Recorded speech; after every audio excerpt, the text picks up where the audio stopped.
What the heck? Is it Friday? No, it's Monday. We'll get to introductions in a minute. It's a 2-hour Raw, and it ended with an Intercontinental title match with the Bloodline coming down to the ring and causing a distraction that cost Jey Uso his Intercontinental Championship. Braun Breaker, now a 2-time champion. They put a list on the screen at the start of the match, which was cool, of all the active wrestlers who are have more than 2 IC titles, and Braun Breaker has added himself to the list. I wrote in my report, Nick, at PWTorch.com that this finish didn't seem primarily, we don't want Jey to do a clean job. Although Jey's red hot, you don't want him to seem inferior to Breaker. This felt like, okay, that's nice, but mostly we just want to forward this Jey Bloodline storyline. And so I didn't have a big problem with the finish. My issue always, of course, is save these non-finishes for when there's multiple reasons to do it, not just because you aren't brave enough to just do clean finishes. So I'm leading with that. I think some people will be mad that it was such a distraction finish, but I think Breaker looked impressive enough, and Jey's a big enough deal. It was a finish that I'm okay with. How about you? Well, there were a lot of factors working for it. It was a half hour that was dedicated to this match. 2 real hot, performers in the main event. Yet I think ultimately only one person came out looking good in this whole thing. And I think it was Jacob Fatu. I think it wasn't a winning night for Braun Breaker. I definitely didn't think it was for Jey Uso either. There are steps about this current Bloodline storyline that just seem to, by the numbers, they feel like we are fast tracking a storyline that most people telegraphed all the way back this summer. And I think there's something unnatural about it. And it was a sparkless match with a sparkless, surrounding in every which way. I think the Tongas looked terrible ultimately.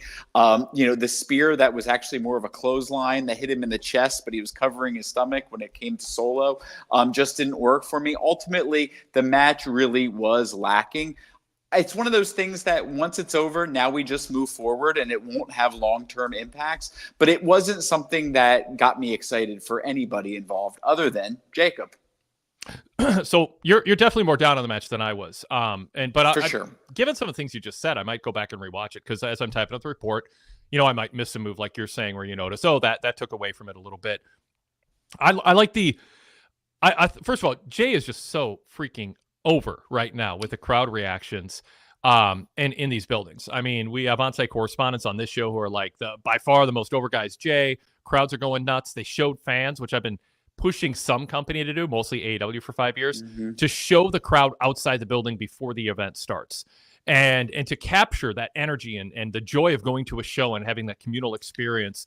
They showed that in the crowd. What are they doing? Not chanting CM Punk like, 15 years ago. They're chanting Yeet. So yeah, I thought Jey came across, and let's keep in mind where he was a few years ago versus now. He came across as a big star worthy of a Raw main event. Braun Breaker's this dominant force right now who's on the rise, and Jey, was fighting back and forth with him, and when he got an advantage, that's when the Bloodline came out. So I thought they told the story well to protect everybody, and I still think Braun, he calls himself a badass, so it sort of feels cliche to say it, now it's sort of like, what's best for business. It's sort of co-opted, so it feels like you're playing into their gimmick phrasing, but he is. That's why they call him that. He looked badass to me. I like the 2-count push-up. The cover break, and then he had Jey covered, and then he got off and did push-ups, and Wade Barrett explaining he knew Jey was going to kick out, so he just wanted to mess with his head. They're doing a lot to build up Braun, and I thought they hit good beats in this match in that way. But okay, I'm throwing a lot out there, but the moment of the match was Jacob and Braun in the crowd going, holy shit, and they had to bleep it. Fans want to see those two guys clash. So I think they accomplished a lot in an entertaining way here. Yeah, no, I hear you on all those things. Jey Uso, there's no bigger fan than I. There has been no one that's championed him as longer than I.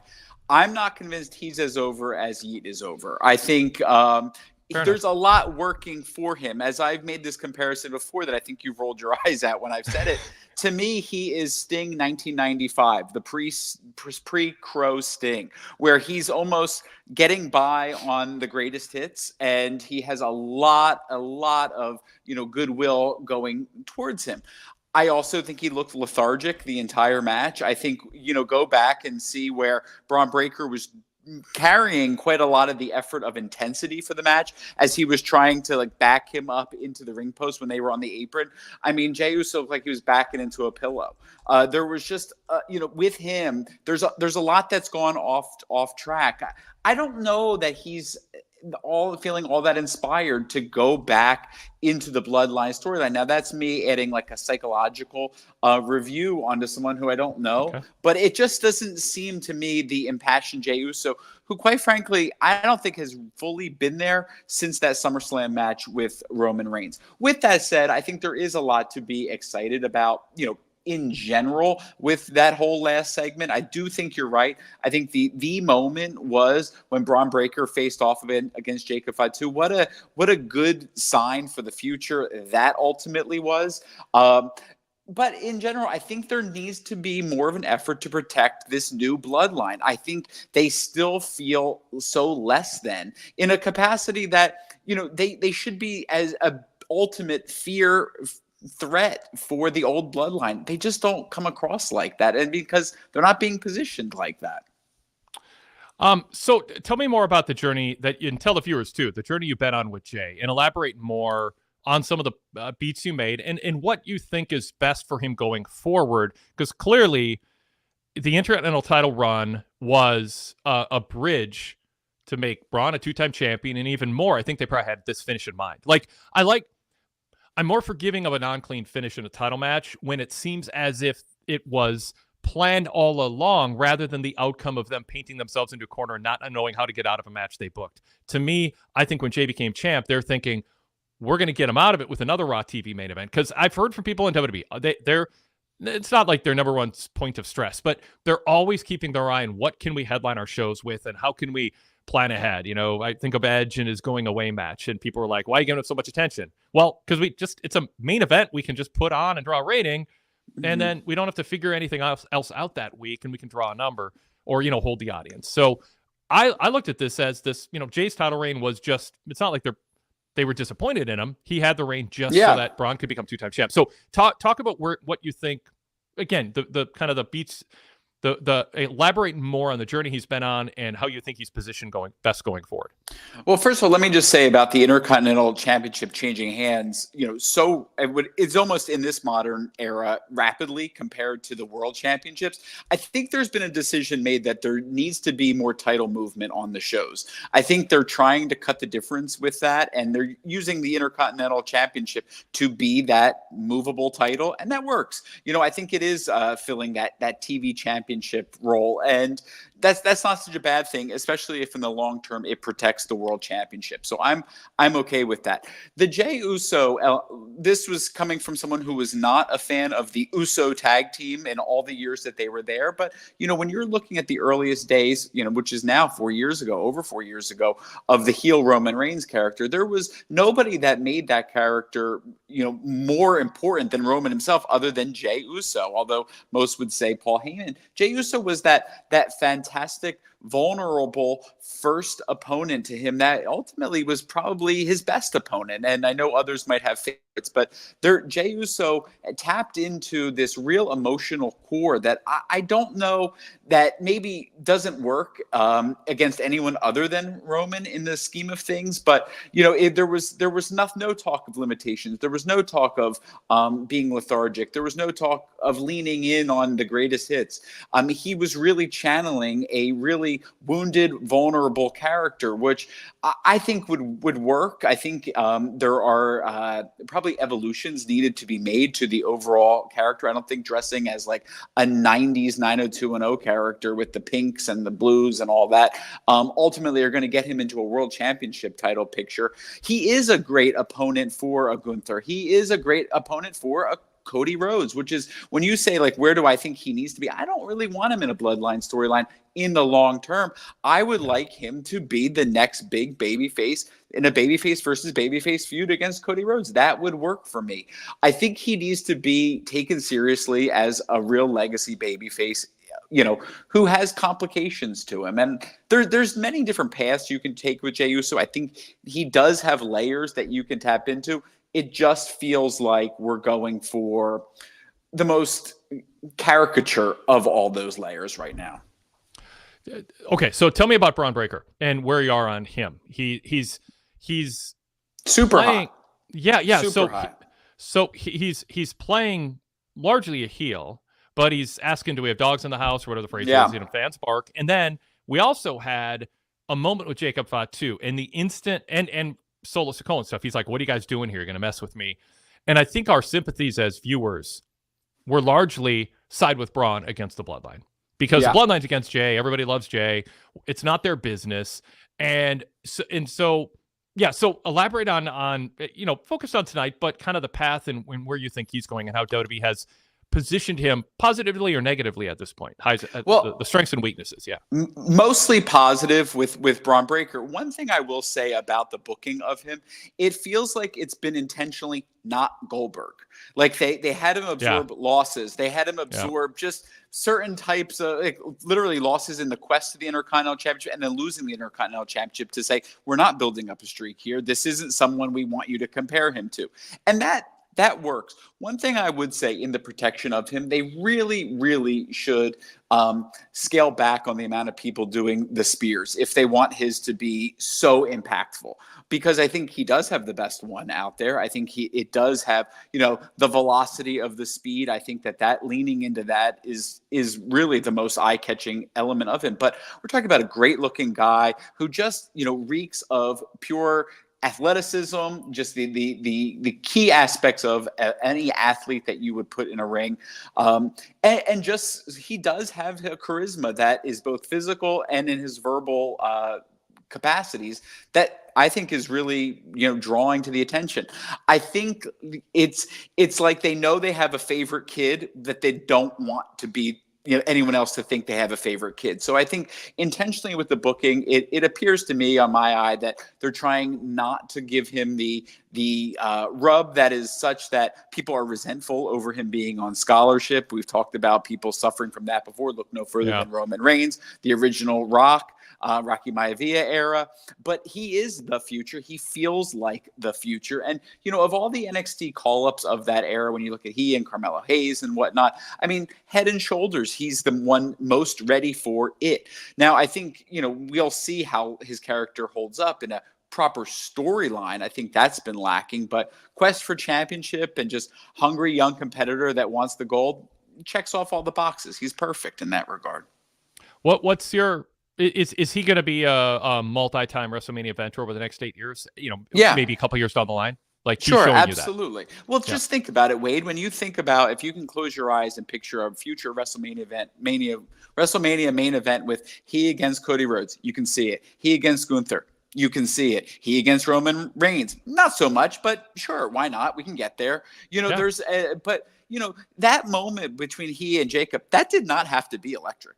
That could have been pedestrian. I mean, it really could have. But the crowd showed you that they were into it. And that ultimately says that the people are reacting to possibility when it comes to him. And I think that that's the best sign you could possibly have at a young career like he has. Okay, cool. Let's jump to our introductions, talk about ourselves for a little bit. Nick, you'll hate that. And then we'll get to some chat room comments in response to our Block A here talking about the main event. And then we got more to talk about from this show overall besides the main event. And so we got a lot more to get to. We'll take video calls, emails, chat room interaction as it comes in as the show progresses here. This is a Wade Keller Pro Wrestling post show from Monday, October 21st, 2024. I'm Wade Keller, host of the show, the editor, publisher, and founder of PWTorch, the long-running weekly newsletter, and the website PWTorch.com, which includes my live TV coverage of Raw, Dynamite, and SmackDown every Monday, Wednesday, and Friday, live coverage of pay-per-views and PLEs, and a ton of other contributions, news stories, editorials, special features, flashbacks from 5, 10, 20, 30 years ago, Raw reports, which are kind of hilarious when you see how different Raw was when the highlight was, Jerry Lawler spanking Dink or something like that. It's just a whole different world pre-Nitro. Thank you, Eric Bischoff. I don't know where it'd be without his vision for Nitro, upping the ante. No, I love your new friendship with Eric. It's just I have maybe one of the reasons Eric and I hit it off, and I know you like that show, is because I've been saying forever that Eric, I mean, I've been very consistent in praising Eric exactly for what I just did. I know. Yeah, no, I know, but people don't know, and they're like, well, now Wade's saying nice things because I don't know. Anyway, I think Eric deserves a lot of credit and also a lot of criticism. And I've been doing both of those over the decades. But yeah, I appreciate your kind words about my show with him the other week. Well, you're not letting me get to it. I wanted to say it here, but okay, keep going.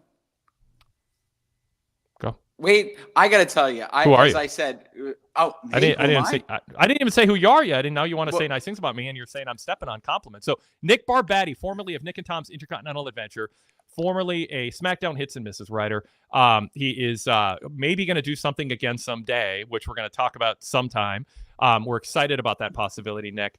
But you are here on a Monday night in part because it's 2 hours and it fits your schedule. It's been 4 years since you were here on Raw. Welcome. It's always great to have you on, and I'm excited to talk more Raw with you. Now, well, wait, I am excited to be here. And I was saying that don't want to lose my opportunity to talk to you about this show that you did with Eric Bischoff, because I wrote to you, and that was, one of the best, most recent audio shows I've listened to, seriously, in all wrestling podcasting. I loved listening to that show where you and he were recapping one of the episodes of Mr. McMahon on Netflix. Yep. And just watching you and Eric interact in that setting, you say that you've been complimentary of him for years. Well, the truth is he's been complimentary of you for years, in the most recent times. And and so watching you all come together, to me, it was just, I was so excited for that show, and I just want to let you know how great it was. But I am glad to be back here. And the reason I am back here on a Monday is the move to 2 hours Raw. I was someone who really, really struggled with the 3 hour Raw. 3 hours watching it live was, quite frankly, impossible for me. This has me back. Now, watching a show such as this in a 2 hour capacity still has me concerned for some elements of Raw, but it is great to be here, Wade, always with you. You are the greatest. Go on. The greatest. No. Thanks, Nick. Appreciate the kind words. Excited to have you here to talk Raw. There is a lot more to talk about. Let's try to remember. I don't want to now, but I want to later on get your thoughts on the 2 hour Raw, because you just said you have some concerns. So I want to get to that later. It's a little more generic and big picture, and I want to stick to tonight's topics and get to the chat. But let's try to remember to do that. I do want to let people know you can email us, wadekellerpodcast at gmail.com. wadekellerpodcast at gmail.com. That's a way you can email right now if you want to type out something longer than what we might see in the chat. We certainly give attention to emails if they come in time. And you can also, if you aren't watching our show live on YouTube, we live stream on the PWTorch YouTube channel after Raw, Dynamite, and SmackDown every Monday, Wednesday, and Thursday. Also, the PWT Talks NXT crew does their post show on Tuesday nights. So check that out also if you haven't been. But if you're not able to watch us live, but you want to be part of the show, but you watch the shows live, the Raw, Dynamite, SmackDown, email us. Then you can be part of it. And then you can just listen to the show later and see if your email made the show. You can also be a video caller if you are a Patreon supporter or VIP member. The link to be a video caller is in my TV report at PWTorchVIP.com. At the top and bottom of the Raw, Dynamite, and SmackDown reports, you'll see a code. It changes every time. So go to my report to find it. We try to keep the shows, we don't always succeed. We often don't succeed. Keep the shows not too long. And if we just opened up the floodgates to everybody to be a video caller, the quality might frankly drop, and the shows might get too long. So we really do limit it to just VIP members and Patreon supporters. So that's another way to participate. Otherwise, if you're watching us live, join in the chat room. And if you want to get my attention for sure, you can do a super chat. And we always give full attention to those when we try to get to them pretty quick. So with that business taken care of, one other plug. If you watch us live, but sometimes can't, and you want to listen to our podcast, go to your podcast app and search Wade Keller. And this show is in podcast format also on whatever podcast app you use, Apple Podcast, Spotify, anything else, iOS or Android. And while you're at it, when you search Wade Keller, you'll also see the blue logo show pop up. That's our flagship, our pay-per-view previews, interviews, flashbacks, lots of good stuff on that feed. So subscribe to that also. Search Wade Keller in your podcast app. If you're listening to our podcast and you want to join us live, again, it's on the YouTube channel. We have a link to our post shows in my TV reports. So if you feel like you're missing out on the live experience interacting with the chat room, you are absolutely invited to join us live on YouTube. Just search PWTorch in YouTube. Okay, let's go back to Raw. And Nick, let's talk. Let's pull out some comments here of what people were saying during our opening segment. Ken Arnold says, I didn't have a problem with the IC title finish. Jay losing to Braun with the bloodline interference is fine. Jay has to be on SmackDown for a while. I'm assuming we'll get Sammy involved soon. So part of what we're seeing here is writing Jay over to SmackDown. So if he had the IC title, it's awkward because it seems like, you know, and they're not doing all this to not have him end up siding with Roman, even though they're obviously not giving it to you right away. They want to make everybody kind of have anxiety over whether Jimmy and Jay and Roman can end up on the same page. Your thoughts on that? No, I agree. I don't think there's any issue with the actual decision that they made to have the championship change and have Jay be able to move back and forth to SmackDown. I think my issue was in the execution. I think you had the new bloodline who was taken down by, you know, moves that are basically transition moves at this point, and then be completely out of the rest of the match, which I just felt like didn't make them look so strong, namely the Tongas and Solo. Solo's the leader. And again, that spear, if it was a spear, didn't look like the most effective move that has ever taken him down for more than 5 seconds. So there was that issue. I think with Jay in particular, I think one of his hallmarks, I actually think the same hallmarks that works really well for Solo too, is when they are really channeling, I think, elements of their character, you can just see the components of their acting and their facial expressions and the struggles and the torture and the torment and the, you know, familial trauma that they've always been able to successfully invoke. And it's like missing lately. There's a bit of that from the earliest days of the bloodline and the earliest days of Solo being introduced that I just think are not right.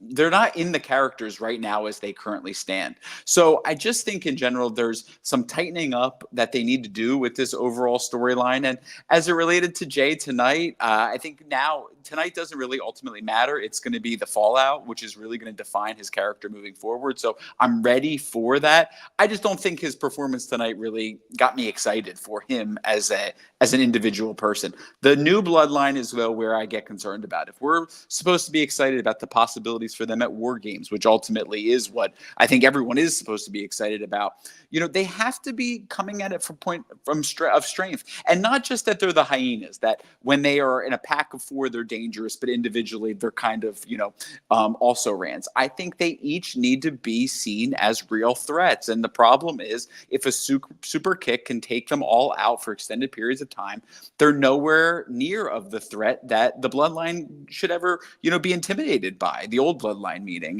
that what would be the reason for them coming together? So far, Jacob is the only reason, the only person in that whole stable that is worth having any level of intimidation to Roman Reigns, as a former champion. So, you know, that's where it's lacking.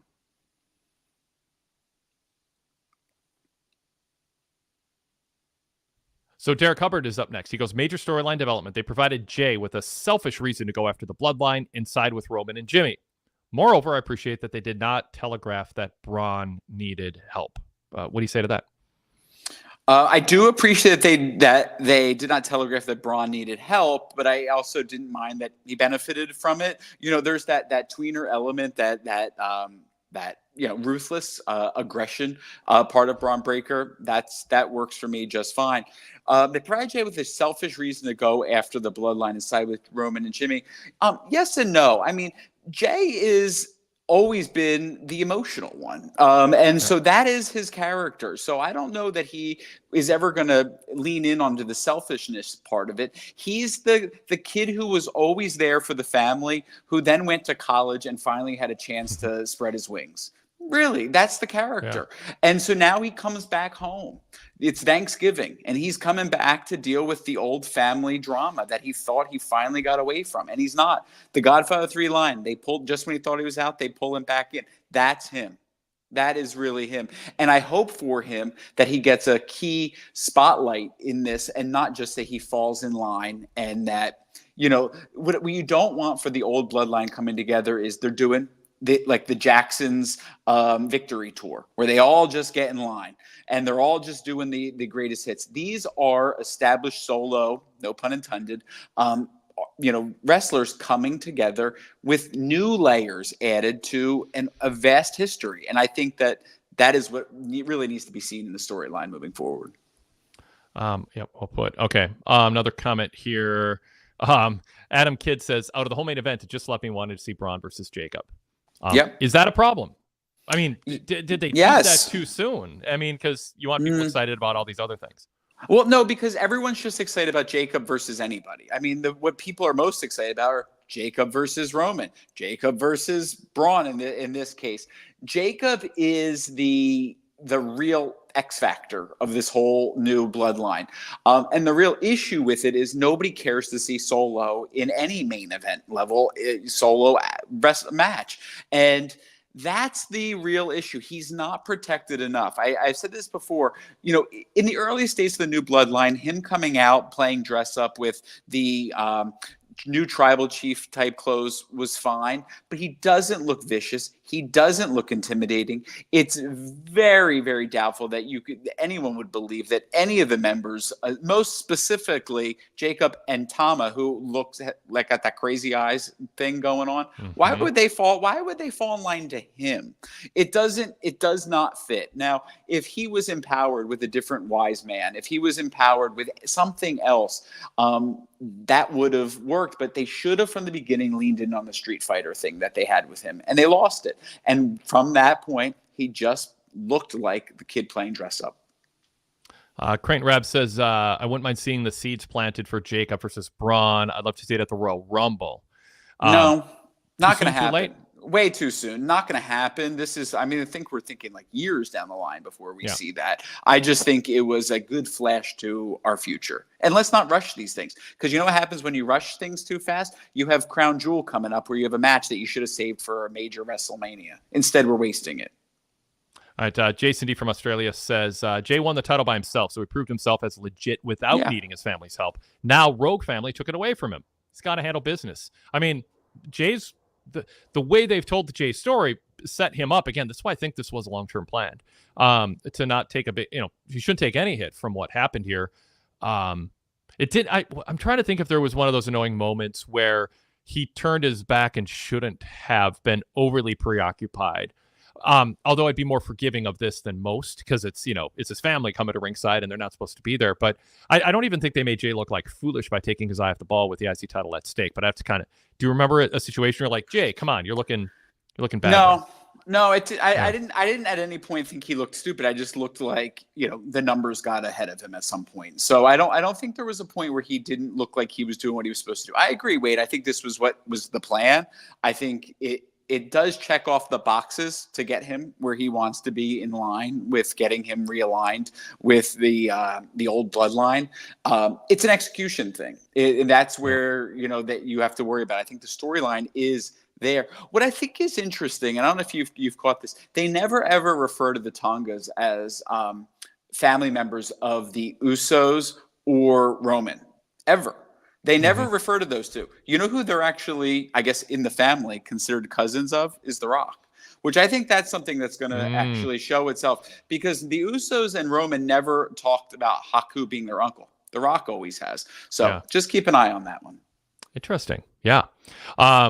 Jason Diaz, Braun managed to spear the so-called tribal chief, didn't back away from Jacob, and took advantage of the situation to win the title. So in essence, a badass heel. Would it have been better for him to beat Jay clean or spear the tribal chief, not back away from Jacob, and seem smart enough to take advantage of the situation? I mean, I think he's fine. I don't think this hurt Braun. No, I don't think it hurt Braun. I think it just I don't know ultimately the idea that he had the title and then lost the title and then won it back. Like, I just don't. That doesn't do much to me. It always seems like a humble tactic.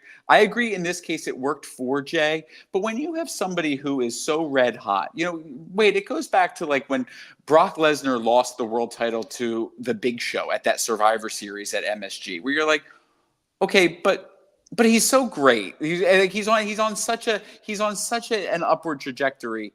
like the big show, so that's kind of how I was with Braun Breaker of you want to be excited for the future. And then you're seeing someone humbled in front of you.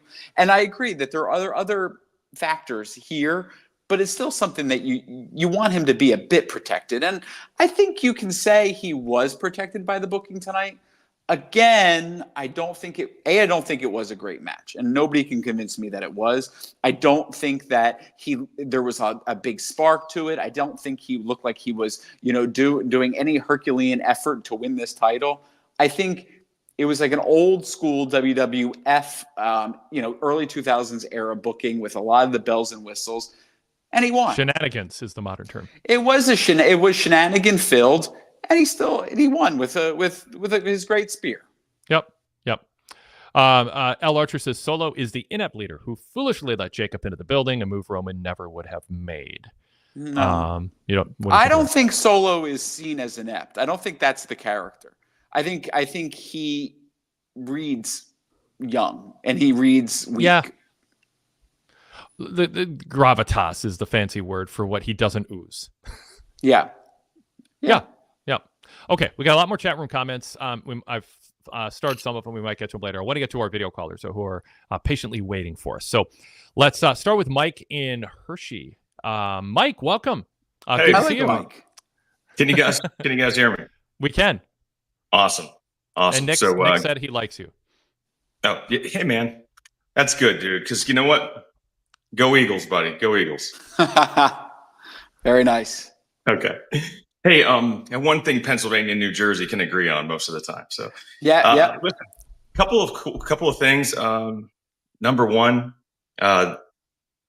we actually have Raw will be in Hershey next week, along with NXT Halloween Havoc. So it's like a dual night thing. So we've got Sunday night NXT, and then we have Monday Night Raw. So at this point, I don't think I'm going to be able to make it to the NXT show, but I did get tickets for me and my son to go to Raw, so I'm looking forward to that. So it's kind of a couple things just like Nick. Actually, this 2-hour Raw is working out great for me because I don't have to stay up so late. So honestly, it helps me. I've been catching up with you guys day after type thing, but it's nice to be able to actually check in. But what are your thoughts? Well, let me back up. One of the things I was interested in tonight and a little disappointed actually was that Seth Rollins and Bronson Reed are going to be this crown jewel match. I was kind of hoping that the timing would add up, that we might actually get that match next week here, on Raw. So your thoughts on another big match being pushed to crown jewel, what you expect? Is there going to be anything else, with that particular feud? And then just wanted to see if you had any insight, Wade, as far as I think ticket sales I think it's pretty well sold for Monday night, but I don't think NXT is doing fantastic in a 10,000 seat venue here in Hershey. So I didn't pay attention to the tennis number, so I'll look into that. Nick, go ahead and respond to Mike. In terms of the Bronson Reed versus Seth Rollins feud in particular, I actually think tonight there was efforts made tonight that actually made Crown Jewel worth watching. I think there's the novelty of the big main events that exist for Crown Jewel, but Bronson Reed hasn't really done it for me, in general. But today I saw it. I really did. I felt like I was looking at a modern Vader. I felt like all of the passion coming from him, it just really, really worked for me. And I felt like, well, first of all, Seth Rollins is very rarely not inspired. But that match, I could see, Mike, why you would say that is a feud right now worth wanting to see live, when you go there. And I think that's the spark of having someone fresh in that spot. And I felt like it was hungry. I like the pull apart to open the show. When used sporadically, that can be really, really, really effective. And I think it's gone a long way, and in many ways is the most exciting thing worth watching for Crown Jewel at this moment. It's funny, Mike, you were talking about your desire to now go see the shows in Hershey. I was definitely more drawn to the announcement of the ECW arena and having NXT there. And, now internally, I'm like, man, do I jump on that tomorrow? And that's a good thing, is that they're positioning NXT in a way that gets you and I, as people who probably wouldn't buy tickets in any other, circumstance for these shows, excited. So I think they are, the pairing of First of all, a couple things. The uber success of Braun Breaker at this point. You have the Bronson Reeds. You have, the others, Carmelo Hayes, people who've come up relatively recently who are just really excelling at this point, making NXT, probably more worth going to see live than it has been in a very, very long time. But yeah, Wade, that's all I got for that one. Cool. I forget to do this. If you're going to be at a live Raw, Dynamite, or SmackDown, email me and let me know. Just put in the subject line the show and the date you're going to. And if you want to be a video caller on the show, or you can be an audio only caller, that works fine. If you're going to be, in a dark car or whatever, you don't want to be on camera. We like to have on-site correspondence. For a while, we were doing it maybe too often, and it got a little redundant, but we want to kind of amp that up again a little bit. So I stopped plugging that and asking for it, but I'll re-ask for it. If you're going to an upcoming Raw, Dynamite, or SmackDown, let me know if you're able to join us within an hour or so after the show.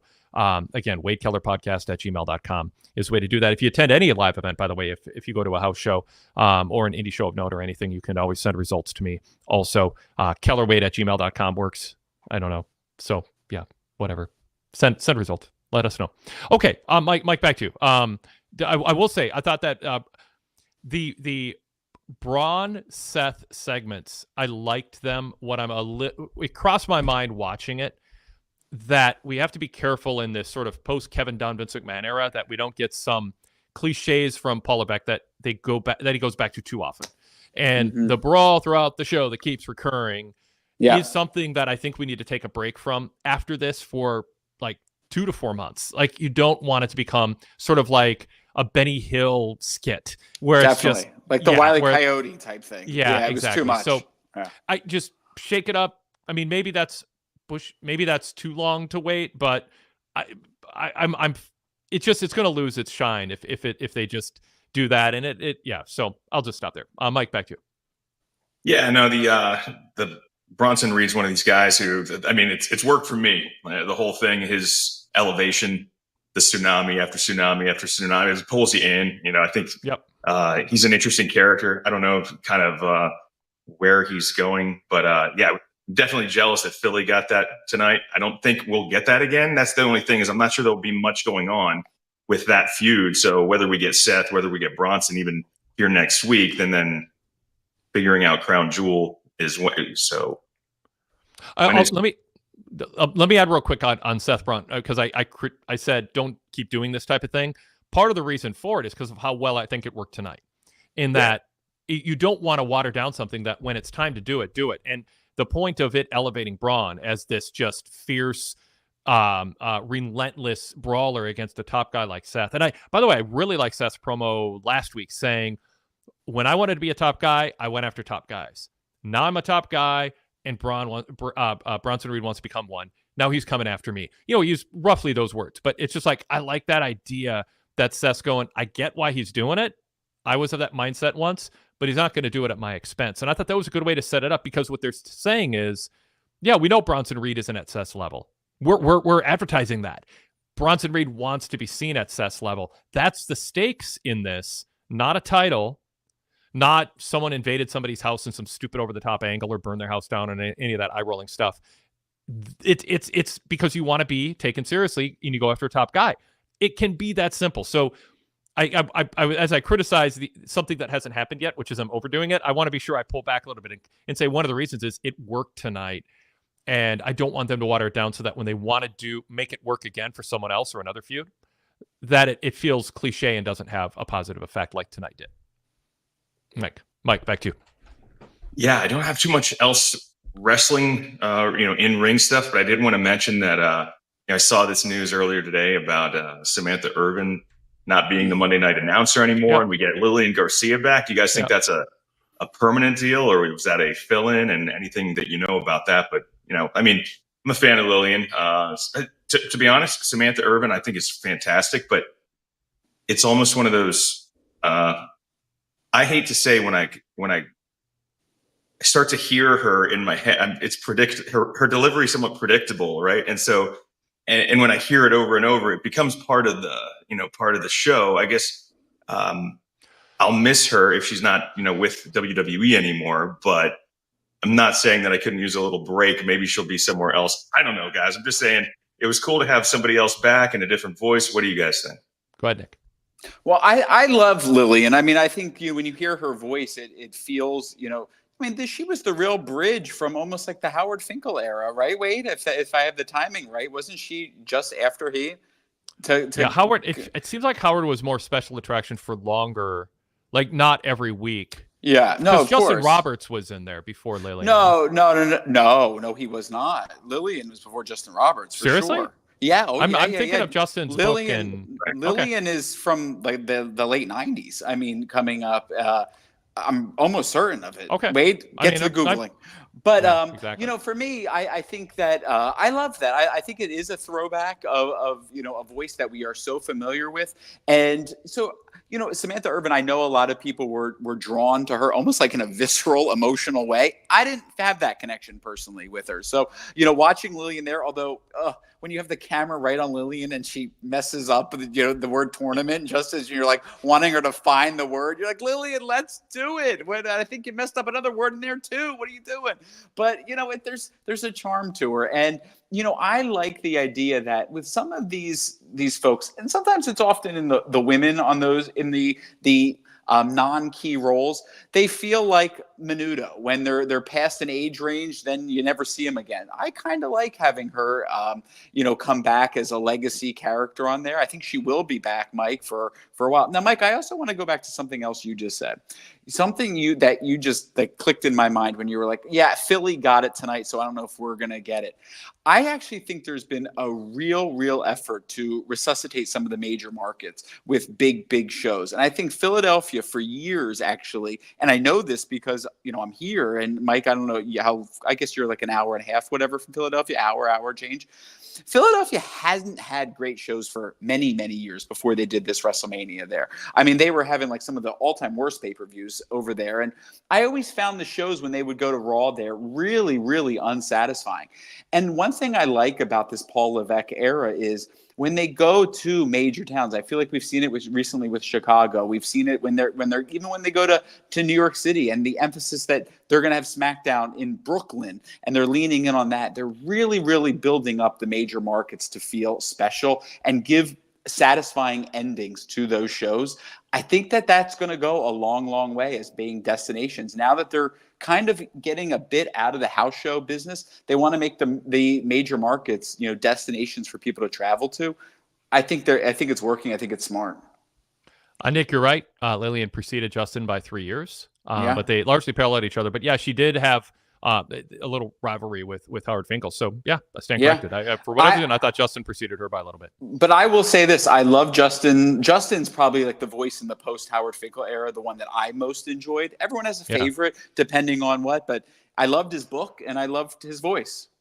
Well, going to what Mike said about the mannerisms, there's a better word, inflections and all that. That's kind of, ring announcers want to do signature things. Justin Roberts in his book wrote that as he was doing it, Paul Levesque and Stephanie and Vince kind of pushed back on him. It's like, it's not about you. Yeah. Just call it. You don't need to have your own thing. John Cena, like he was trying to make everything distinct. And I think to some degree, I agree with it. Your job isn't to be your job is to do a good job introducing the match and get people excited about it, but not add something that's so clearly you attempting to have it be, you adding some spice and hot sauce to the way that you announce somebody. Just do it professionally and well. And Mike, I think what you're getting as you're thinking Samantha had she started drawing too much attention to her inflection and in a way that felt like it was undue attention to herself. Is that what you were getting at? I think you would get probably the good thing about it is when you had her in big matches, when you have her on paper PLEs, like I was in it was at WrestleMania Live, you hear this and it's these big moments and her presentation fits the moments because they're so big. But she, we're having big TV matches. So when she does the whole, and now, and then, and then it becomes this like breathy, like very dramatic, like, the challenger. And it's like, I've heard this before, so it's not as, I don't know. I guess it makes it a little less exciting when there's a commercial break 90 seconds after that happened. Yeah. But not to criticize it again. I just wondered what you guys have thought about it. Well, I believe she's still dating Ricochet. And he just went to AEW. So some people are kind of wondering if this would happen, right? Yeah, I think he wrote on social media during the show that that's not happening, Wade. But who knows? Who knows? Yeah. And by the way, don't forget Tony Chimmo was in there too, Wade, yes, he was. So there's been a long line of really, really great voices. Lillian Garcia, not the one I would have brought back, but by all means, if you're gonna make a major switch like this, and the voice of the announcer is a major change. You want someone who is good. You don't want to give off an inexperienced voice. Lillian can fill that just fine. Lillian's good. I mean, honestly, Lillian's good. I thought. Justin was good. I found myself wanting. I interviewed Justin a couple times about his book, and I like Justin, and I interviewed Lillian, and I've been on her show, and I like her. So I like both of them, and I know they butted heads a little bit. I found myself a little more on the side of Paul Levesque, Stephanie, and Vince when it came to Justin Roberts. I thought he did start drawing a little too much attention to himself. I sympathize with the idea you're sitting at ringside and you're just there to have 30 seconds in the ring, and then you leave, and it's like you want to make your mark, but sometimes you can go a little bit too far, but you can make up for that by being mad if your management just giving a genuine compliment to the announcer doing a good professional job, and so they don't feel that they need to create a style that's them. Howard Finkel is still the greatest, though. I mean, he's just the greatest for ring announcers. Yeah. Did you guys notice? I think it was last week. I think it was last week, right? So what about this? Was this back-to-back Intercontinental Championship defenses, or was it 2 weeks? But there was one point very UFC-like where I believe she actually, like Jey Uso leaned in to fist bump her as she was saying his name, which was very UFC-like with the buffer. I thought that too. He did tonight too with Lillian. Yeah. And the last thing I wanted to mention, and I'm not sure if you guys noticed it, but I did notice it on SmackDown. I know it's a Raw post show, but did it happen tonight? Because I don't know. I didn't see it. But I caught at the end, and if you guys had talked about this before, I never saw it before, but at the end of SmackDown last week, they actually popped up the executive producer title at the bottom, and it was very prominent to me, and I don't think I had ever noticed it before, but it said Paul Levesque and then some other guy. Do they do that often, or have they been doing that lately? Because it was and did you guys even notice it last week?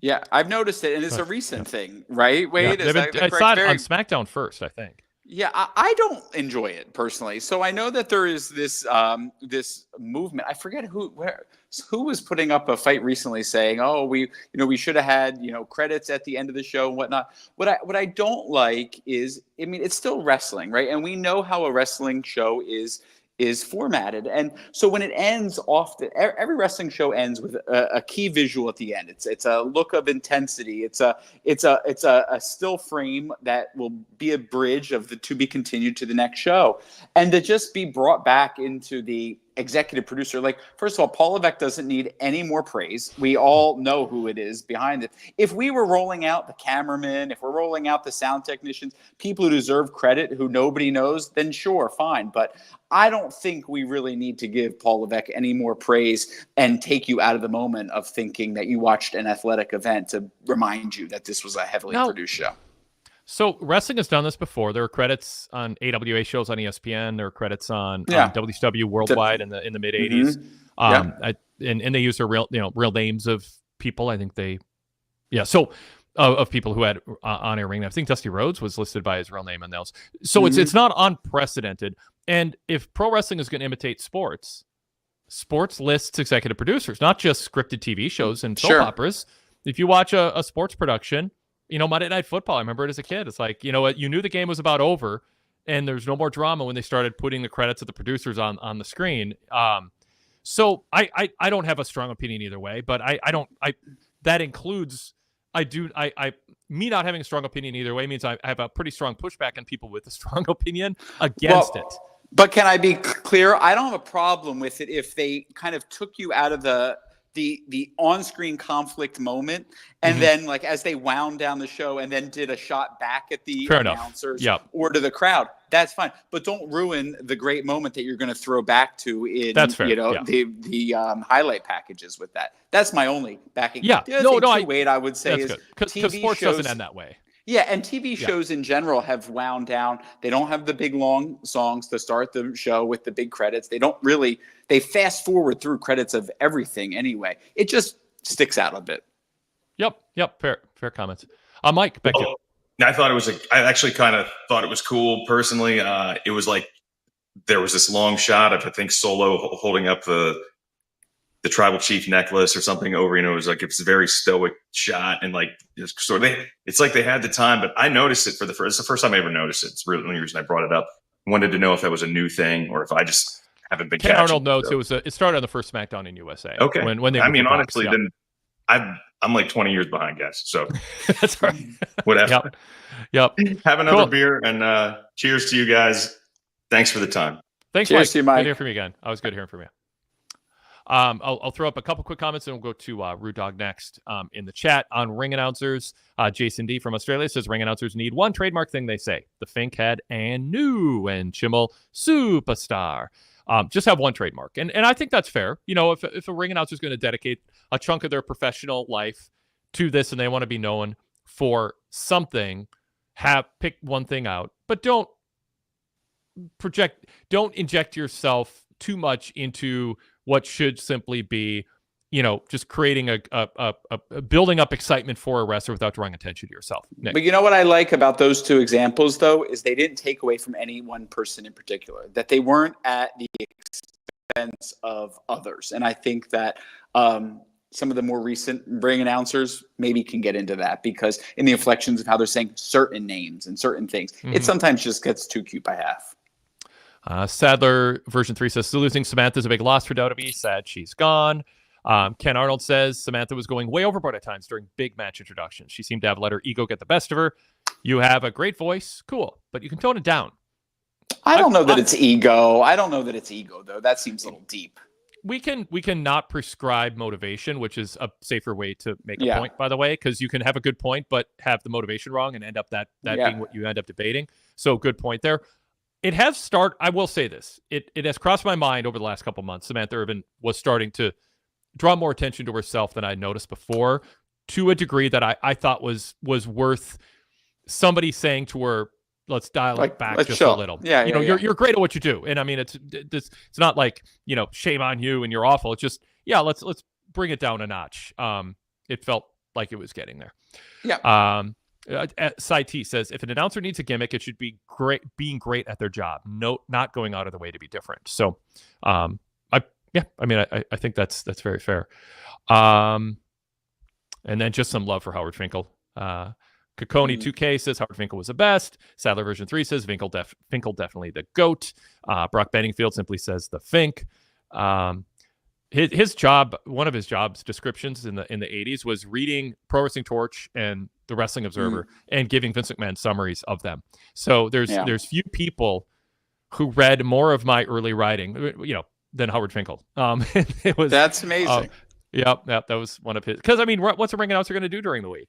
Read weights and hometowns and memorize them more. I mean, you got to, if you're going to be full time, you got to have something else to do. So, and Vince was very open with that. He's like, Vince would call me, he'd be like, Wade, Howard says you wrote this. Is that true? So, and Tony Khan messages me sometimes. So like the aggregators are saying you said this. Did you? Is this fair? It's anyway.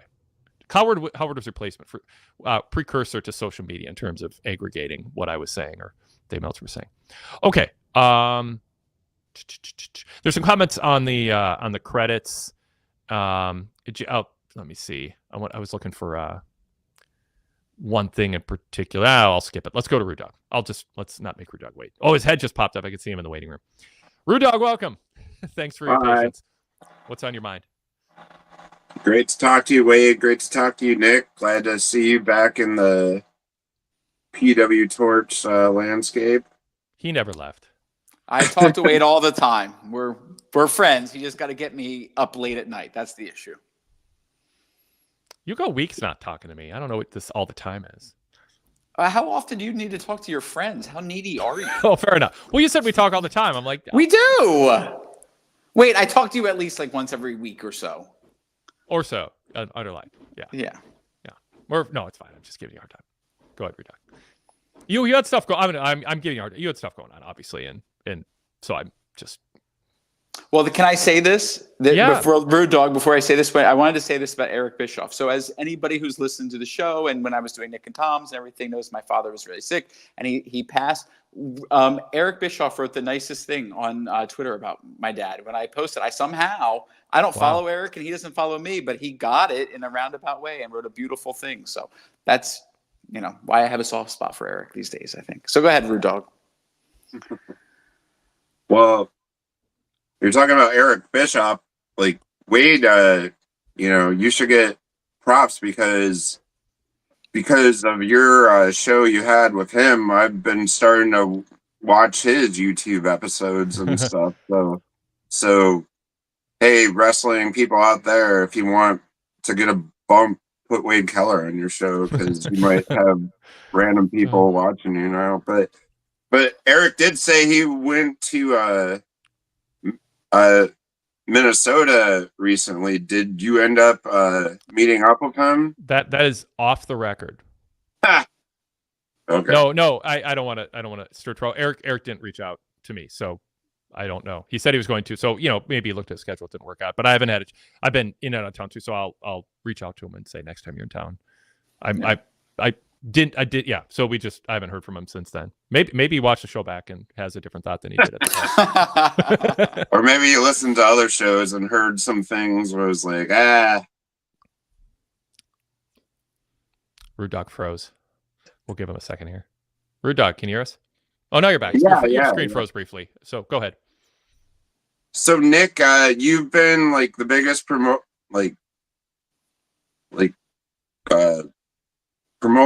of Booster? Jey Uso for a while. That's not the right word, but advocate, booster, advocate sounds better. Okay. But you even back in the day, convinced me that he was the one that should probably end Roman Reigns' streak instead of Cody Rhodes, even though I was a big Cody fan. But so now Jay lost his belt, and it's a slow turn for him to be back with the original bloodline, seemingly. But after all this hard work Jay put in, after the bloodline thing's said and done, where does Jay stand, and what's next for him? So it's interesting that you would say he has is going to be a slow path back to the bloodline, because we're talking about a 4-year-long storyline that is about to be fast-tracked in about a month. So I don't know that I would have to share the definition of slow. I have been the biggest advocate of Jay for many, many years, because I think he had something, that intangible quality about him that you can't really define. There was that spark in the eye that was just a bit different. And then when he finally had his solo opportunity, he just took it. And I think you can't understate just how important the emotional component of his performance when he is put in an acting role is to getting him in connection with the audience, which is probably why I resent the new lean in on the yeet thing so much. It feels lazy to me. It just feels reductive considering how strong a performances we've seen him have. I think there's a couple facts that remain about Jey Uso. He has not indeed been the same since his SummerSlam feud with Roman Reigns, which I would still say, to anybody that would listen, you could give me a topic and I could talk for 4 hours about how that was a botched storyline, that, they messed it up by out of nowhere calling it, tribal warfare, not detailing what it was initially, then announcing elements of what the stipulation was, then completely abandoning it, and then going over long with all of the matches leading up to it. It was a completely flawed end to what was a multi-year, really fantastic storyline. He has never looked motivated to me since then, and that's just the God's honest truth. I think you see it in if you were to compare his physique from back then versus now, it's just different. I'm not saying it's better or worse. You can, make that determination. I don't think the matches have the spark that they used to, but I, at the same time, think, it's really admirable that he has gotten the crowds to be so in his pocket, to be so invested in his entrance. But then the entrance happens, and I would just argue that there's just money still left on the table for him being in really impactful feuds, meaningful feuds. I think the Intercontinental Championship is great that he had. To me, that is far beneath where he should have been as of a year and a half ago. I think we should have been talking about him being one of the first world champions. And we didn't get there. And for that, I will always think that it was potential unmet. And I'm sorry, that's how I feel. And Jey Uso, if you ever were to hear this or to know about me, you would know that you have 4 years worth of content of me rooting for you. This just isn't doing it for me. Brock Benningfield says Nick should be Jay's wise man. Maybe he should have been. You could have any day. Yes. I'll be in there. Yes. Yeah, go ahead, Rude Dog. Yeah, I just don't see what the future has for him, like after this bloodline thing. And like even if, he Well, Nick, you think there will be nostalgia for the Usos being just a regular tag team, or do you think that will feel like they're going back to something that ran its course and it's a letdown? So, Wade, do you remember? I know you're going to laugh at you. You hate when I do this. In 2004, Destiny's Child got back together.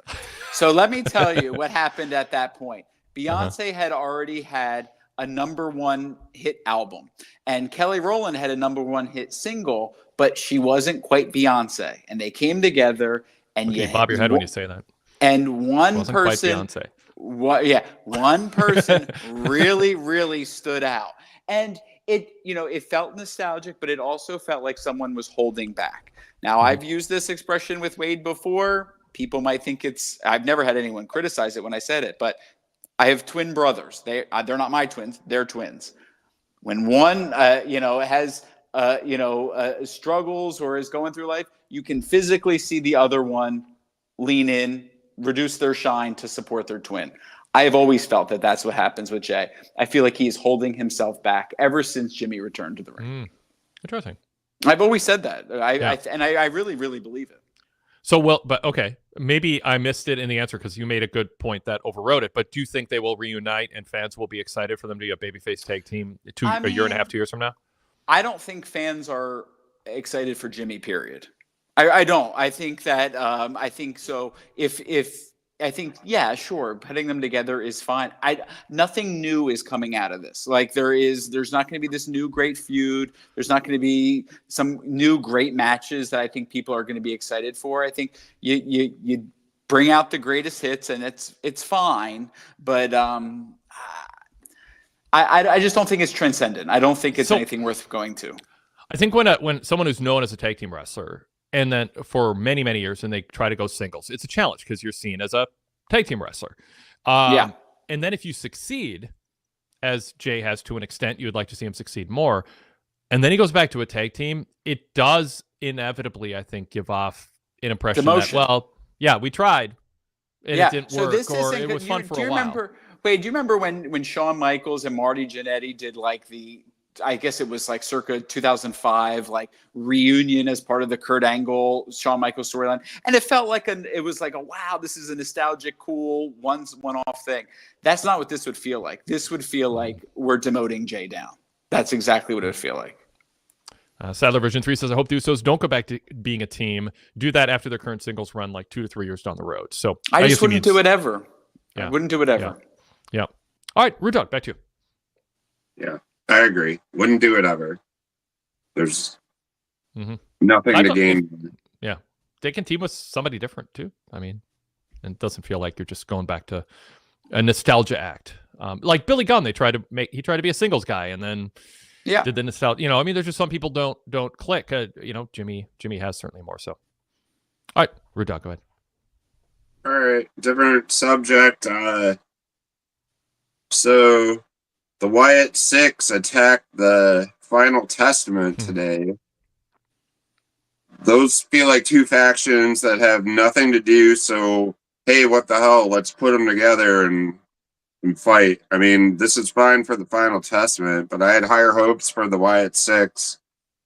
What do you think about this feud and the future of the Wyatt Six and how the Miz plays into this? Yeah, Nick, I'm excited for your take on this because pretty early on, it seemed like, well, my thinking was the Wyatt Six, if they're upper mid card, I think it'll be fine, and if they don't do supernatural stuff, it'll be fine. But it's more head games. Um, I'm more of a fan of Bo Dallas than I think WWE bookers are. Paul Levesque is, in terms of like they've got him covered up. They're not letting him do promos, and I think they should lean more into him, and I think that would help. But they are a babyface faction, which people didn't necessarily expect to last this long or even be a thing. So, yeah, what do you think?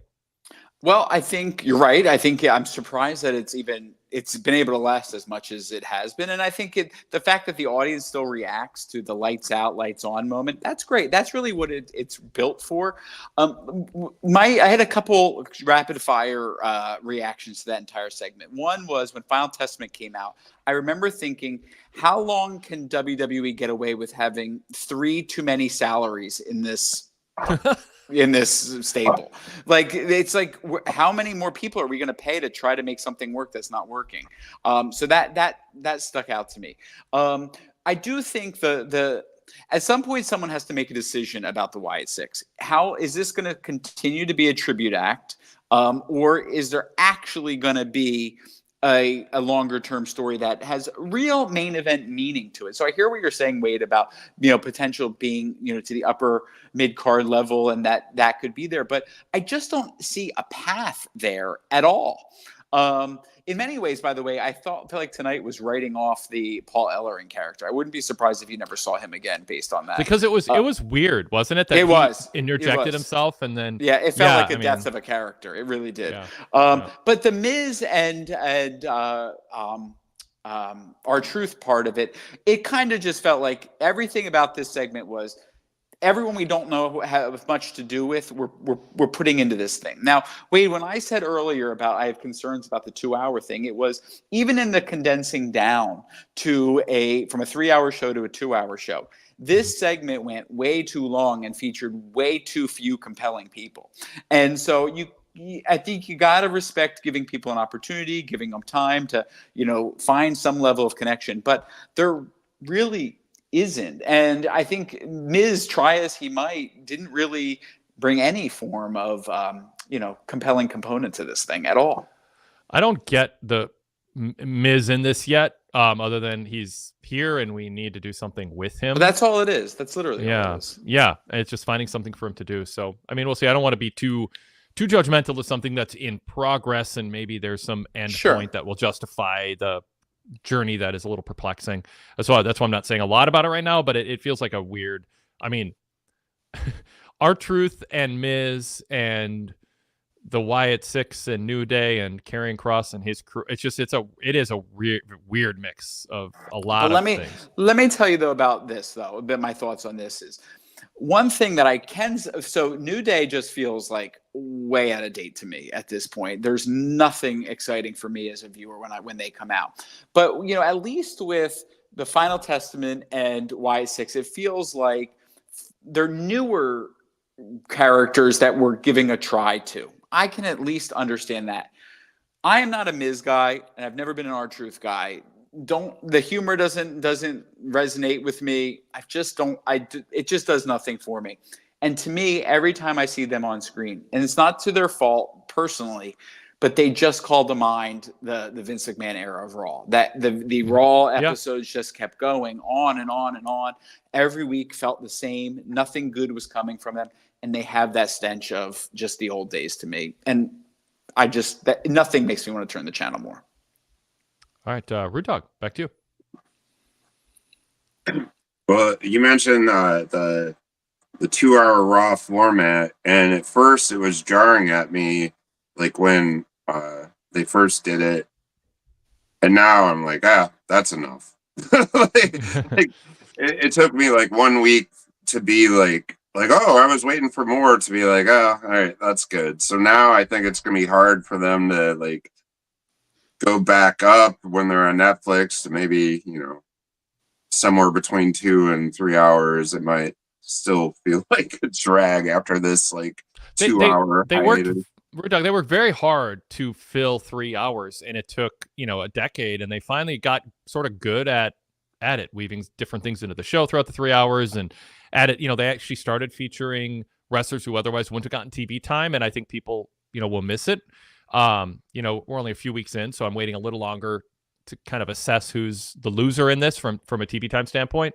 But 27 Newsman in the chat says, combining the entire mid-card into the 2-hour show after losing an hour is his theory on why we saw Miz and R-Truth and the Wyatt Six and Karrion Kross and New Day all out there at once. Obviously, they're doing... I mean, I don't have a problem with overlapping storylines. If there's a tag team title contendership match and the people... like the main event, it was an IC title match. It had its very own backstory with Braun and Jay. Jay is never having won a singles title. Braun is this dominant force, and he lost the title. Now he wants to regain it. That storyline existed. It was full-fledged, but obviously Jay and the Bloodline is also a full-fledged storyline. One can blend into the other. It's like listening to your playlist and you have the blend box checked and one song ends and the other one begins over it. I'm fine with that, but you don't just want it to seem like, we're just trying to wedge people onto a show because we feel guilty and they are here and we don't have time. So we're going to just throw them all out there like that women's match 1 or 2 weeks ago, where it's just like every non-main event woman on the roster was thrown into a big match. They don't do that. It's like everyone has to be on WrestleMania. No, they don't. It's about the fans and not the wrestlers. Or ultimately, it should be mostly about that. Anyway, Rude Dog, back to you. All right. Well, I'll go to a different subject. So the Crown Jewel Championship was getting the Stanley Cup treatment today, where there's people with like white gloves. Joe Tessitore said it's literally getting the white glove treatment, and he is right. The white gloves were I mean, is this just for the Saudis? Because I'm starting to get afraid that they're trying to make this an actual like championship thing. Like they're just treating the Saudi regime like marks. Like 10-year-old kids are going to be so excited that their title is the shiniest, most diamond-studded one that gets a case and white gloves. I mean, it almost feels like they're trolling the Saudi Arabians the way that they're doing this in over-the-top way. So in that sense, I sort of get a kick out of it, but I mean, it's silly. Nick, what do you think about two shows in a row now? We've seen footage of these people in their tuxedo, or like they look like high-end doorman at a nightclub or whatever, carrying in this case, and it's the most precious, important thing ever. What pro or con? What do you think? I mean, everybody knows what this is. I mean, it's so bad. It's the fact that when the wealthy nerd from school invites everybody to his birthday party and no one goes for the person, they go for the party. It's bad. The shame of it all, honestly, is the waste of Cody versus Gunther. That's ultimately that's all it is, and it feels like a tremendously missed opportunity for a larger stage to have that on a rifle platform. That's all. There's nothing else to it. Yeah. And if they do this every year and they're saying it's an annual thing, hopefully the belt goes away until next year. I mean, we don't want anyone carrying it around. It shouldn't be like the Owen Cup was awkwardly for a little while in AEW. But the problem is now they're going to have to book around this. They're going to have to decide, do we want to give away a future WrestleMania match that's 2.5 years, year and a half away? Do we want to avoid it? So now we have to force we have to have a short-term title change just so we can avoid our long-term champs on each brand facing each other for the Crown Jewel title. It's just, to me, it's just this sort of booking albatross. It's just going to be annoying that, they're getting paid a lot of money to deal with by Saudi Arabia, but it could cause some clunky booking to occur and title changes that otherwise won't happen, because I'm with you, Nick. I think they should be saving some of these matches, and that's why I don't like the Survivor Series format where it was Drew and Roman, and at that point neither guy had been defined as less than the other, and they made it clear it's Roman's bigger deal than Drew, and I think it hurt Drew a little bit. Well, there's also this thread of duplication from the King and Queen of the Ring also in Saudi Arabia, because you have those two winners then challenging for the championship at SummerSlam. And the champions then are also given this new booking, the likely champions by the time Crown Jewel comes. So then in my head, I'm thinking, so we already saw Gunther and Nia Jax holding up crowns when they won them in Saudi Arabia. Yep. And so are we supposed to, balance out that they don't have the exact same winners holding up a new belt now in the exact same country? It just seems very... stupid. You know what's next is they're gonna make Saudi Arabia's regime feel very special when they introduce a 6-sided ring to Saudi Arabia events. That's gonna be the next thing. There's more sides to the ring when we go to Saudi Arabia. Rude Dog just shot me a look. I mean, they're doing empty things, and that would be about as empty as it gets. But the Saudi people would be like, wow, we got 2 extra sides to our ring. You don't want to become you don't want to be what people criticize rightfully AW for, just having too many trinkets, that ultimately don't end up meaning a lot. Nick? No, I got you. I'm with you. Okay. No? Yep, cool. Rude Dog, back to you. All right, so I'll go to a different topic. So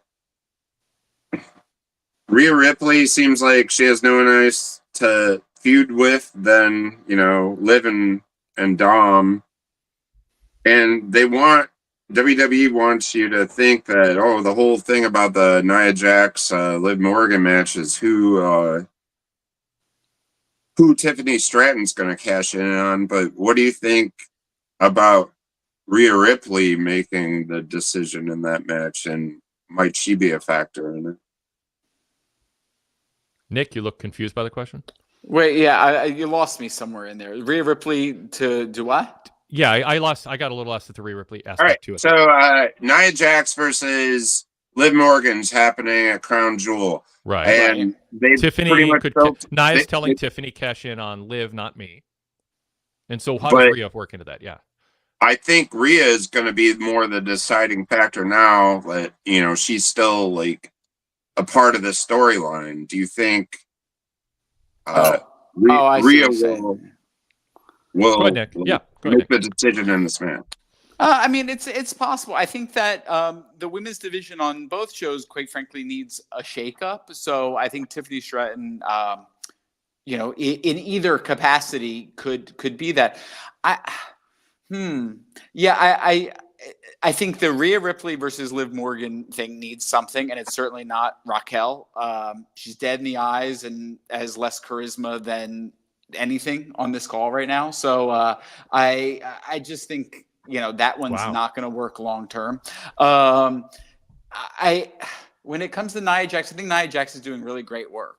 And I think that it fits with her being champion. So I wonder if there's, the obvious thing seems to be Tiffany cashing in on Nia, and there goes their alliance up in flames. But does an alternate version work where they're both champions and then have a friendly competition that maybe not so friendly? I don't know. It's possible, but nothing is all that inspiring and nothing seems all that deep. I think I'm definitely missing the days of when the women's championship, not that there's a huge history of this, but there's been times where it felt like real main event level kind of content, and none of this stuff does. I guess I'm a little bit higher on everything going on with the women right now. I like the moving parts. I like Tiffany and Nia going, don't cash in on me, cash in on Liv. And that's a good way to take advantage of this cross-brand Crown Jewel gimmick. Yeah, sure. Oh, Nia's like, here you are. Let me steer you this way, Tiffany. Instead of looking at me, look at her. Everybody can be happy. That's a plot point that now if Tiffany does turn on Nia, it's like, Nia's like, what are you talking about? Liv was right here. I'm not as down on Raquel as you are. I thought actually she's better now than she was. No. Babyface, and her vignette tonight I thought was good. I thought it showed progress for her character. And physically she's a force against Rhea, where Liv isn't. I just wish Liv would stop doing that hideous, weird laugh at the end of all her promos. I don't know why someone doesn't tell her that's not that good.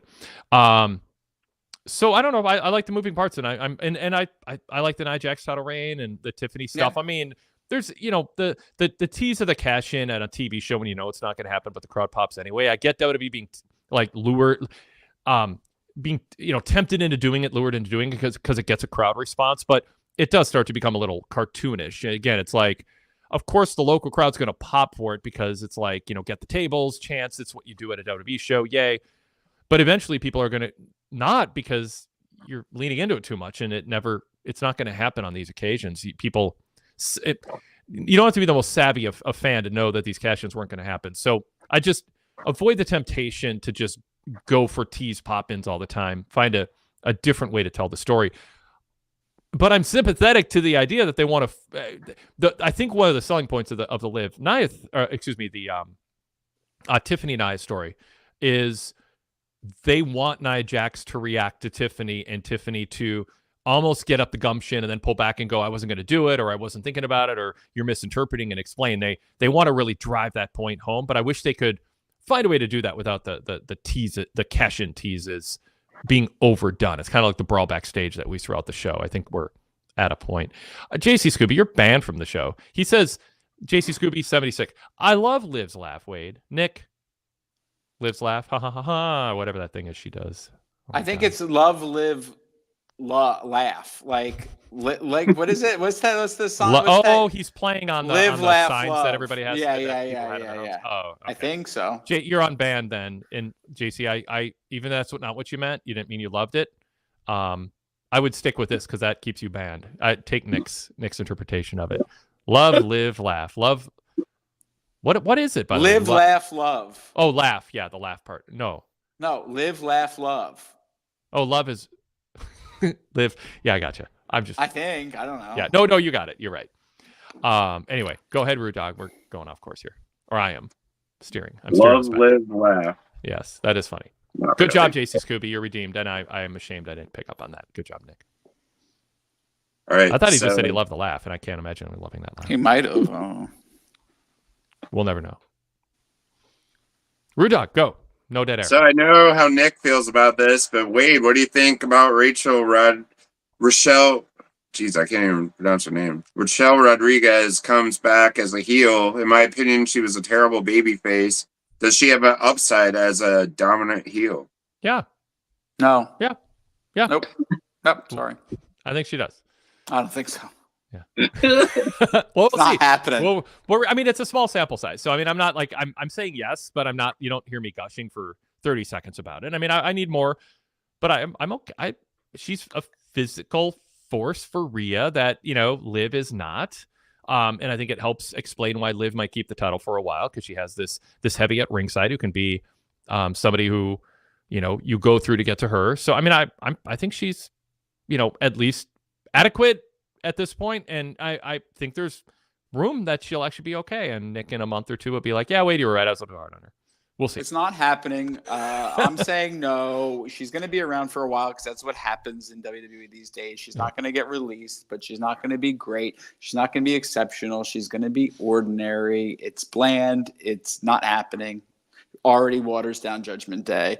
Didn't look the part back there. Sorry. Yeah.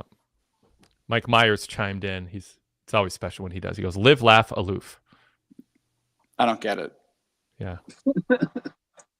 How do you feel, Mike? You got the blank stare and head shake. All right, Rude Dog, anything else for us? I want to wrap up soon. I think that's it for tonight. Thank you guys so much. I appreciate you both so much, and have a great night. Awesome. Bye, Rude Dog. All right, Rude Dog, you're out, and Dan is in. Dan, you'll be our last caller of the day. What's in your mind today? Hey, sorry about that. I was dozing off. Oh. Wow. What a great review for the show. Because it's late night. I wasn't insulted because never mind. I was going to turn this against Nick, but I won't. He's tired. And you need me back for the show another day in the future. All right, go ahead, Dan. No, I mean, what can I talk about that hasn't been discussed besides, I guess, Carlito. It was interesting that she said, "What do you do in this Yes. Judgment Day?" And he says, "Bring the cool," and I'm the Fixer. The fixer. Yeah, the fixer. Honestly, I thought he was going to say comedic relief, and I was like, should have said that. All right. JD McDonough is funnier than Are you a fan of JD McDonough, Nick? No. I mean, he's fine. He's fine. He is a star in these segments for me. No.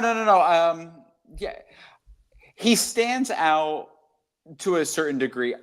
I like the group. I like the ensemble. So when my hesitation is no one stands out to me. I like what they have going as a collective, though. I think they accentuate each other's strengths and kind of shield the weakness. I'm not hot on Carlito being there. I think he's fine. And Wade, I wasn't making just a throwaway comment to be rude about Raquel. I think it works as it currently stands, Judgment Day, and she seemed like the turn up in a fruit jar right there. Like, what doesn't fit in with the rest? Raquel. You're the turnip. You go over there. I like the group, and I don't want them to get cute with, like Judgment Day was an exclusive crowd. And now it feels kind of like anyone can just walk in and be critical of one of it was like a brotherhood with a sister in there too. I just didn't like it. I really didn't like that segment. It bothered me. So Dom is like, why can't I be champion? And then JD, just like just burst out in laughter, and then Finn shoots him a dirty look that didn't say I disagree with you, but we're a team. You should withhold your thoughts about it being such a joke. And then Carlito, it's like, but didn't get that same grace either, though. From when someone insulted Carlito, nobody stepped in and was like, "Who the hell are you? You're new." It's just, I don't know. I kind of like the agreement of the what is it? The agreement amongst thieves type thing. Yeah. I don't know. It doesn't. I don't. Honor She doesn't work thieves. for me. Yeah. I said agreement. I meant agreement. Fair enough. Getting testy here as it gets later.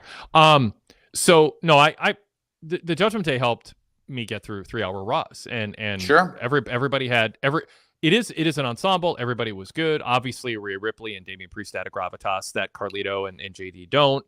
And whatever. I mean, it's different now with Liv hanging out with Dom and stuff, but it's fine. It's different. It's not meant to be main event at the level that it was, but I don't know. I mean, but yeah, JD's like crazy ass bumps in the ring and selling, and I just think he's got a real good, like, not a deadpan sense of humor, but like he plays a role that he's asked to play really effectively, and it's always fun keeping an eye on him because he's just always up to something, and I don't know. Anyway. Well, let me tell you this, Wade. You say it's not meant to be main event, in the proper sense. They could turn it on to make them instantly more vicious and more main event than the New Bloodline looks half the time. Yeah. Yeah. All right. Maybe. Yeah. Anyway, go ahead, Dan. I don't want to stray off topic here. Well, I'm going to go off topic. Nick, are you in the bathroom? Because that looks like a vent above your head. It is, but I'm in a club room because every other time when I do this from my apartment, the puppy cries. So this is what we get. Oh, interesting. All right. Well, I mean, it's also like the most private room in the house too. So you got to put your head in front of the light again. I can't. I know. Guys, I can't figure this out. Do center the light and then center yourself. Move your head, center the light. This is great. Whatever. For a podcast. Nobody cares. No, okay, you got to center. Move your head and center the damn light. I don't know how to do it. You have to move your head out of the frame and then shift the camera the opposite of what your instincts tell you. All right, sorry. All right, I'm out. That's all I had. That's it, Dan? All right. Bye. Thanks. That was it? All right. You made me stay on for that, to be insulted. Nick, are you in a bathroom? Well, that was rude. Yeah. I mean, this is what you attract, Wade Keller. I'm going to, before we sign off, I'm going to very rapid fire here our email from JB. Yeah. And what happened to like Brad? I thought Brad would be here. I thought Sean would be here. Shame on them. Yep. None of them are Nickies anymore. None of them. All right. Yeah, really. That's especially Sean. He's going to be kicking himself because maybe he didn't know you're going to be on. Yeah, probably not. Yeah. Okay. First of all, JB begins talking about the Viking Lions game. I do not want to talk about that. Although he does say it was a great game. The NFC North is the best division in football. That is. I don't care. Keep going. Now on to Raw. I don't think that the Final Testament is a great return feud for the Wyatt Six. I'm of the opinion the Final Testament has been a cold act for months now, and the Wyatt Six has faded into the back of fans' minds at best. I think that the Wyatt Six need to return with a bigger bang. Is this a slow build, or is this where they're going to be? Is this their water level, Nick? It's their water level. Yeah. Do you agree with me? I don't see them connecting on a larger scale. Go ahead, Wade. I'm sorry. No, that's okay. Do you think Bo Dallas is better than how he's being featured? Yes and no. I think sometimes his personal traits, like his voice, and I just think his warm physical features fail him in the real seriousness of the character and just honestly as being a main event wrestler. I think he should be given more of a chance. I think he doesn't want to be a derivative Bray Wyatt, but I also think he should have a chance to grow into being a different character than the kind of the lightweight, more comedy, raspy guy that he was in NXT and Bo Leave and all that. I mean, I think they see him one way, but I think if they gave him a weekly platform to be more than that, I think there's a good chance he'd rise to that occasion.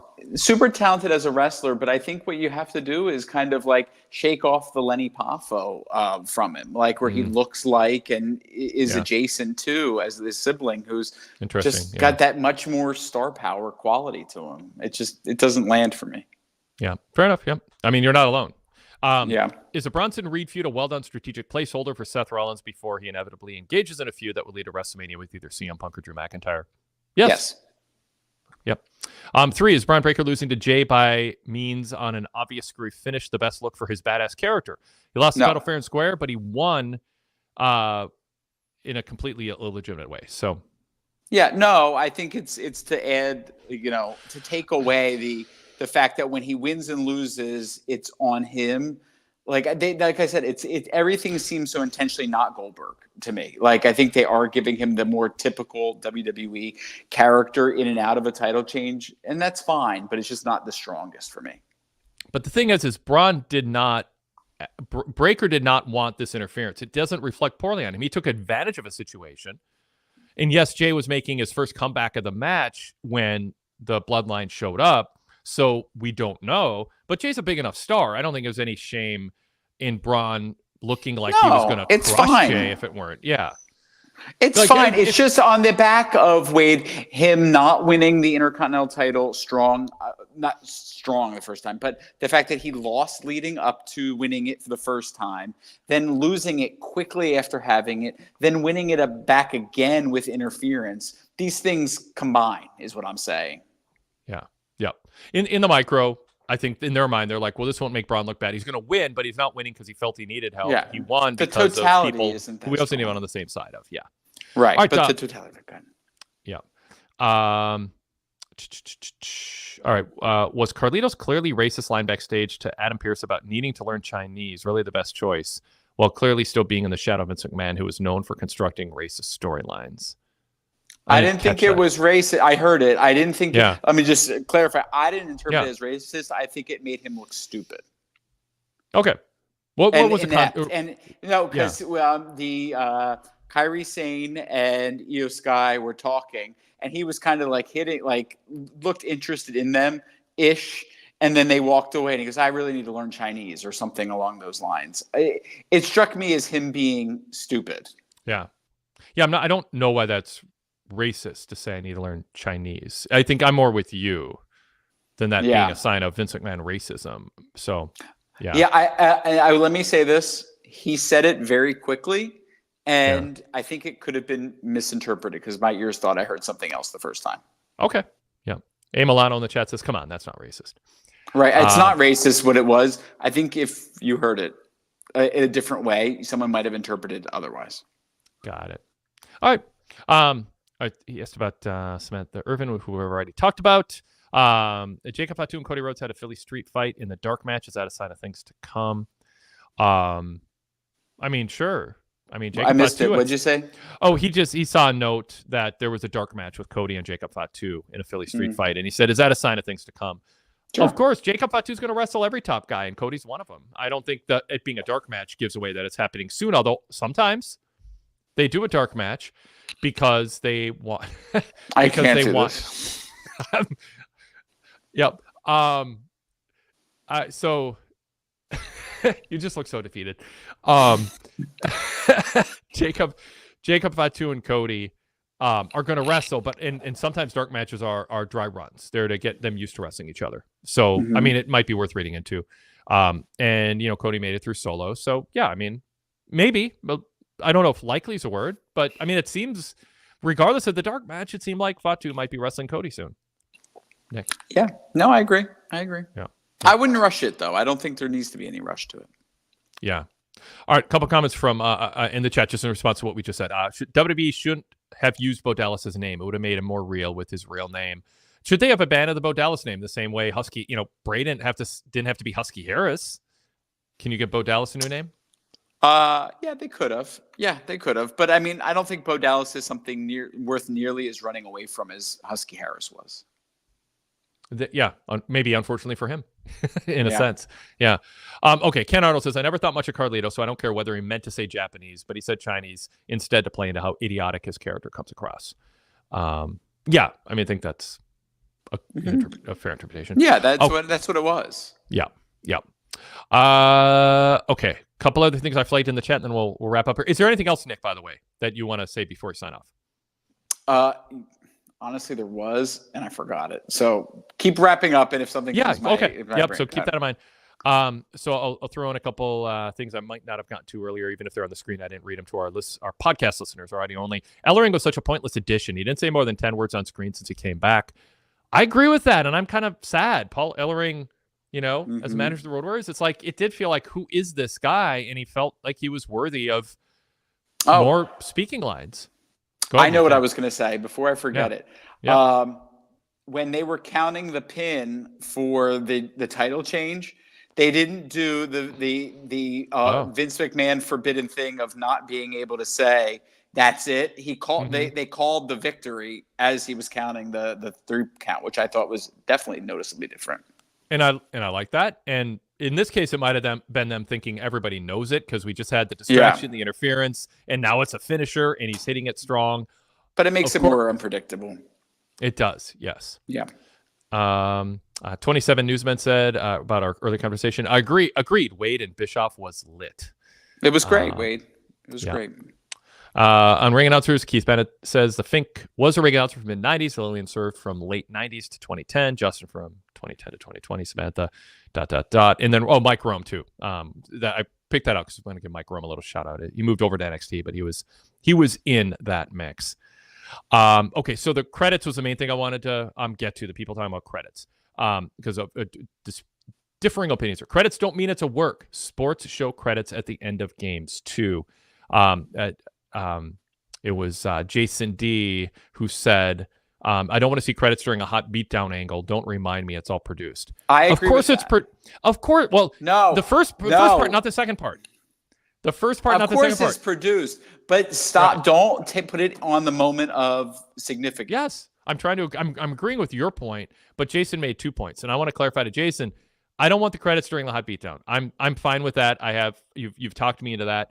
The idea of don't remind me it's all produced. Of course, it's produced because there's an event that's being filmed, and it needs to be produced by a producer so that it can end up on television with good camera angles and all the ring entrances and stuff. I don't think it needs to be there. He does not need the credit. I mean, if this was a list of other people, it just doesn't need to be there, Wade. Fine. That's a different argument than what I'm making. I'm saying if they're putting it there, it doesn't expose the business because sports are produced. It has nothing to do with breaking kayfabe. That's just my point. I think we're on being the same a little page with this. Yeah. And then Standard Deviation said credits prime the viewer to reflect on what they just saw in the context of it being a performance. Now we're twisting ourselves into pretzels, people. Yes. And then you'll like this one, Nick, if I can. Bruce Buffer made his career being different and also being extra. God. Yeah, that was I thought Bruce Buffer was not going to last. He looked like it was like Bo Dallas to Bray, like Bruce to Michael Buffer. I thought he was weak, and now it's just I don't watch a lot of UFC, but it's like the bounciness and it's just like he's such a cartoon character now, and he is the epitome of overdoing it. Sadler version 3 says Bruce was way better 10 to 15 years ago. He's a caricature now. I didn't think he was great 10 to 15 years ago. I'm not familiar with Bruce Buffer because I don't watch UFC, but I was watching right before Raw tonight. I was watching Halloween Havoc 94 and Hogan Flair in the steel cage with Sherry and that whole thing, and Michael Buffer there, and like he used to just ramble their entire way right down the aisle, like what they're wearing and babbling about their win-loss record, and oh my God, it was insufferable. Okay. Michael Buffer was insufferable. He was weird. He was just that's what mannequin. I'm talking about. Yeah, no, that's what I'm saying. I'm backing you up. Yeah. It wasn't. No, what my point is, it's not the specific thing you're saying about him. Everything about him, the mannequinness. He was like, from what I heard, I don't know. I know he's done some stuff lately where people got to know him a little bit better, I think, on podcasts or something. But people are just like, he has no personality. Like when he got brought in, he was so overpaid for what he did. I mean, he was a big name, and I get why. It's part of what Bischoff did. It's like putting people in the front row at center stage to make wrestling fans look a little less, sweatpants and holy t-shirt or whatever he would say about the people who were attending, and he wanted to give a higher vibe look for advertisers and the executives at the network. He did a lot of things that, people scoffed at, but I get the spirit of what he was doing. He wanted, it's Vince McMahon wanting to change the name for Pro Wrestling Sports Entertainment. There's a stigma. We got to change it. We'll go to some ways to do it. Michael Buffer when he was saved for calling big matches, it made those matches feel bigger. But then he kept them around too long. Someone said, Saiti says, if they let Bruce Buffer anywhere near WWE, I'm out. That is his deal breaker. Finally, Matthew Garrett says, I don't know who this lad is with Wade, but I like his analysis. Thank you, Matthew. Nick Barbati is this lad. And you've made a good impression with him. Cool. All right. I think that are the things that I starred that I definitely want. I want to get your thought on Joe Tessitore so far. Shay Penn says, did anyone feel he was low energy tonight? Often sounded sad or bored. Very different than he's been. What have you thought of him so far? I don't disagree with this statement. This wasn't his best week, but had a level of indifference today. I agree with that. Yeah, I thought he started off a little rough, a little affected. He was my analogy was he was.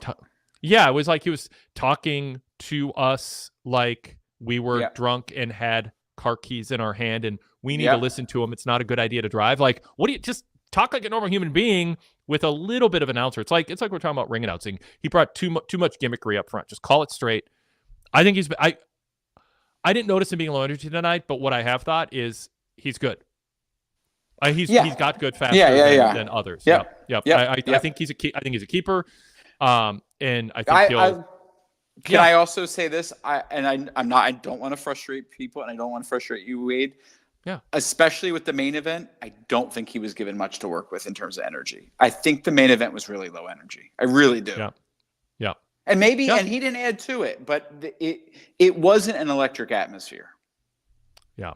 Ken Arnold says, if he tried that shtick in WWF, Vince would have lost his mind and yelled and screamed at the guy. Actually, I don't know. That was 2 minutes ago, so I'm not sure who he was talking. I don't know who he's talking about. Michael Buffer? I should have. Probably Michael Buffer. Yeah. Anyway, Standard Deviation says Nick is the best, and Saiti says hope to hear Nick again soon. So there we are. Look at that. Wait, how many times? Well, because how many times do I have to come on here where people are pleading for more, and yet you do nothing with it? Look at that face. Now look how mad he gets. Look how mad he gets. I have some unanswered messages to you saying, when are we going to get going? Literally not true. Wade, don't do that. So Wade, all right, I'll get a screenshot to you. We'll catch up. No, don't do that. You don't want evidence that I'm right? Because I think we have very different recollections of the truth. But anyway, that's what evidence I is want to for. come back, people. Yeah. I want to come back. We're going to make me come back. Good. I'm ready to come back. Awesome.